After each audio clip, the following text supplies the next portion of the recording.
뉴스장터입니다. 뉴스장터는 구독자, 시청자 여러분들께 보다 다양한 폭넓은 소식을 전해드리고자 연예뉴스 코너를 신설했는데요. 직전 연예뉴스 영상을 보시고 일부 구독자분들이 가짜뉴스가 아니냐는 우려의 목소리를 보내주시고 있는데 가짜 뉴스장터 아닙니다.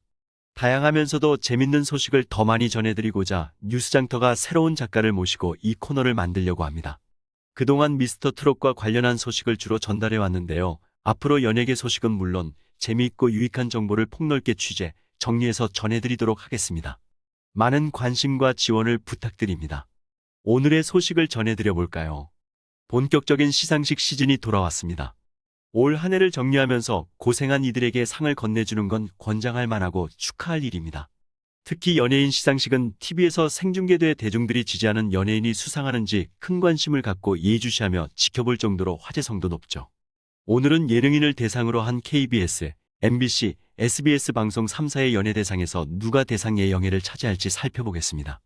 18일 가장 먼저 개최하는 SBS 연예대상은 이승기, 장도연, 한혜진이 MC로 진행합니다. SBS는 예전엔 대상 후보가 3에서 4명이었으나 2019년부터 8명으로 늘어났습니다. 그동안 장기 프로그램인 런닝맨과 미우누리 새끼 집사부 일체 동상이몽 너는 내 운명 등이 SBS 예능을 이끌었죠. 올해는 골 때리는 그녀들과 신발 벗고 돌싱포맨 2 부각됐습니다. 이 가운데 11년 장수 프로그램인 런닝맨 팀은 국민 MC 유재석이 2019년, 김종국이 2020년 대상을 수상했죠. 이 때문에 한 프로그램에서 3년 연속 대상을 배출하기는 어려워 보입니다. 그러나 그동안 이 프로그램에서의 공헌과 최근 활약으로 인기도가 올라간 지석진과 런닝맨 팀 전체로 수상할 가능성도 배제할 수는 없습니다. 다음으로는 미우누리 새끼와 신발 벗고 돌싱포맨 A 이상민 활약이 두드러집니다. 과거 허세와 비호감 이미지를 벗고 거액의 빚에서 비롯된 궁상민 이미지로 인기를 끌고 있습니다. 김구라는 최근 자신의 유튜브 채널에서 이상민이 대상 수상자로 유력하다고 말했죠. 집사부 일체의 이승기는 2018년 연예대상을 수상한 데다 이다인과의 열애로 논란이 일기도 해 후보에 오를 수는 있어도 수상 가능성은 낮습니다. 서장훈도 오랜 시간 동안 미우누리 새끼와 동상이몽의 MC로 활약해 후보자로 이름을 올릴 가능성은 있지만 수상자가 되기는 확실한 임팩트가 부족해 보입니다. 최근 방송되고 있는 꼬리에 꼬리를 무는 그날 이야기와 워맨스가 필요해를 진행하는 장도연도 후보에 오를 가능성은 있으나 수상자가 되긴 어려운 상황입니다. 골 때리는 그녀들도 화제성은 있었으나 대상 수상자가 나오기에는 역부족일 듯 싶네요. 가장 유력한 후보는 신동엽입니다. 2016년 대상을 받은 이후 5년 동안 트로피를 받지 못한 신동엽은 20년이 넘은 장수 프로그램인 동물농장과 6년 동안 미운 우리 새끼를 진행하고 있습니다. 두 프로그램 모두 관찰 예능이어서 돈을 쉬게 번다고 비판하는 사람들이 있는 건 사실이지만 그동안 공헌도로 볼 때 대상 수상 가능성이 제일 높습니다. 특히 1991년 SBS 특채 개그맨으로 연예계에 데뷔해 30주년을 맞았고 SBS도 창사 30주년이어서 의미 있는 수상으로 여겨집니다. 이제 크리스마스 날인 25일 저녁에 열리는 KBS 연예대상을 알아보겠습니다. 이날 MC로는 김성주, 문세윤, 한선아가 확정됐습니다. 작년엔 사장님 귀는 당나귀 귀 옥탑방의 문제아들 등 KBS 예능에서 맹활약한 김숙이 대상을 받았는데요.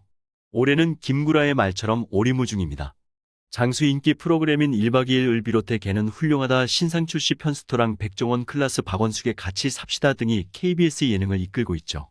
이 가운데 시청률이 10%를 상회하며 고정 팬덤을 형성하고 있는 간판 예능 프로그램인 1박 2일은 매회 웃음을 주며 KBS의 일요 예능을 책임지고 있죠. 여기에 출연 중인 문세윤은 상반기에 방영한 트롯 매직유랑단과 최근 방송되는 가파더 등 KBS의 다수 프로그램을 맡고 있어 유력한 대상 후보자 중 한 명입니다. 그러나 1박 2일 이 시청률 25%를 넘나들었던 시즌1에 비해 시청률이 10% 내외로 크게 하락한 데다 최근엔 출연자인 김선호의 사생활 논란으로 재미가 반감됐죠. 또 다른 프로그램은 시청률이 4에서 5%에 머물렀습니다. 가장 유력한 후보는 예능 대부 이경규입니다.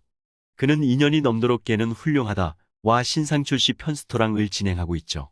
그러나 이들 프로그램의 시청률이 3에서 4포인트밖에 되지 않아 핸디캡으로 작용하고 있습니다. 지난해에도 수상이 유력하게 점쳐졌으나 김숙에게 고배를 마셨죠. 하지만 올해는 수상 가능성이 가장 높고 문세윤과 2파전이 될 것으로 보입니다.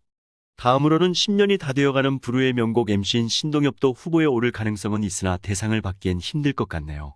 이 밖에 백종원과 박원숙이 거론되긴 하지만 이들은 원래 예능인도 아니어서 수상 가능성이 낮습니다.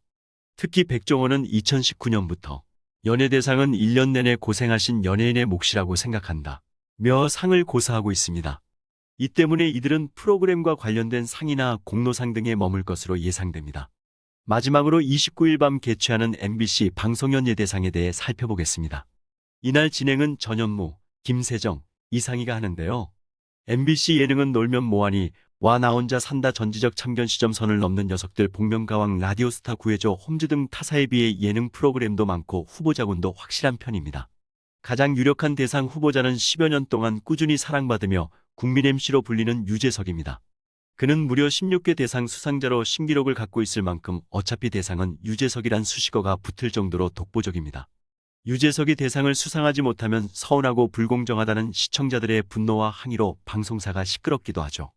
매주 큰 화제를 불러일으키는 놀면 뭐하니 의 대부분 비중을 차지하고 올해도 MSG 워너비가 대박에 가까운 결과물을 만들어냈죠.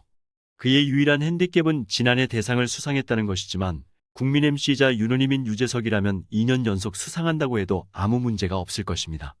다음으로는 나 혼자 산다의 박나래와 전현무가 후보에 오를 가능성은 있어도 많은 논란과 비호감 등의 영향으로 수상자가 되기에는 힘든 상황입니다. 복면가왕의 김성주도 이제는 상을 받을 때가 됐다는 얘기도 나오지만 공헌도가 그리 높지 않아 수상자가 되기는 어려워 보입니다. 또 복면가왕, 라디오스타, 심야괴담에 그리고 최근 종영한 아무튼 출근에 이르기까지 MBC의 여러 예능에서 활약한 김구라도 공헌도에서는 빼놓을 수 없습니다. 그러나 비호감도가 높고 프로그램 내 비중이 절대적이진 않죠. 이밖에 구해줘 홈즈와 심야괴담의 김숙과 전지적 참견 시점 A영자도 후보자로 거론되긴 하지만 수상자가 되기엔 역부족입니다. 결론적으로 SBS 신동엽, KBS 이경규, 문세윤 이파전, MBC 유재석이 유력합니다. 물론 의외의 인물이나 한 프로그램의 팀 전체가 대상을 차지할 가능성도 배제할 수는 없습니다. 여러분은 어떻게 생각하시나요? 마지막으로 수년째 논란이 되는 방송 3사의 연예대상 시상식 자체에 대해 간단히 살펴보겠습니다. 2019년 SBS 연예대상에서 김구라는 이런 말을 했죠. 그는 제가 대상 후보가 된 것 자체가 납득이 안 되는데 시청자들이 납득이 될까 걱정이다. 면서 방송 3사 본부장들이 모여서 대화하고 방송사 간 시상식 통합 운영이 필요하다. 고 주문했습니다. 김구라의 발언에 대중들은 사이다 발언이라며 지지했죠. 매년 방송 3사의 연예대상이 돌려막기와 구색 맞추기, 챙겨주기, 공동수상 남발 등 객관성과 공정성을 잃고 시청자들로부터 기대감보다는 큰 실망감을 안겨준 게 사실입니다. 이를 막을 수 있는 특단의 대책이 필요한 때가 아닌가 생각해봅니다.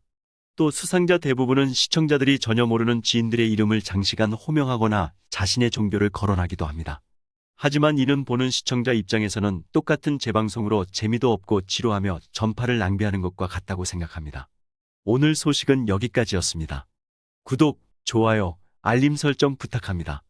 더 좋은 방송으로 보답하겠습니다.